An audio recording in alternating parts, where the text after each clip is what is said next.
Hi tears, எல்லோரும் எப்படி இருக்கீங்க? இன்றைக்கி காலையில் எப்பயும் போல் நான் வேலைக்கு வந்துட்டேன்.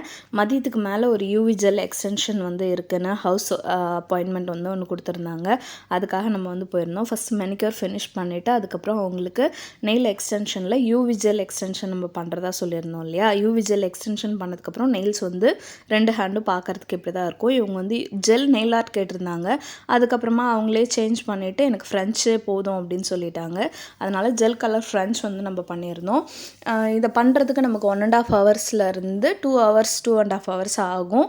இங்கே 250 கிராம்ஸ்லேருந்து 300 கிராம்ஸ் வரைக்கும் சார்ஜ் பண்ணுறாங்க. நம்ம ஊரில் என்ன ப்ரைஸ்க்கு பண்ணுறாங்கன்னு உங்களுக்கு தெரிஞ்சால் மறக்காமல் கமெண்ட் செக்ஷனில் சொல்லுங்கள், நானும் தெரிஞ்சுக்கிறேன். இதை முடிச்சுட்டு நெக்ஸ்ட்டு கிளைண்ட் வீட்டுக்கு போகலான்னு போகிற வழியில் பார்த்தா இவ்வளோ புழுதி காற்று அடிக்குதுங்க. இதெல்லாம் தாண்டி அடுத்த ஒரு ஹென்னா வேறு இருக்குது. அதை எப்படி நான் போட்டு முடிக்க போகிறேன்னு தெரியல. 4 கிளைண்ட்டுக்கு போடணுமாமா. அதை போட்டு முடிக்கிறதுக்குள்ளே நைட் ஆகிடும். நான் உங்கள் எல்லோரையும் அடுத்த வீடியோவில் பார்க்குறேன். பாய்.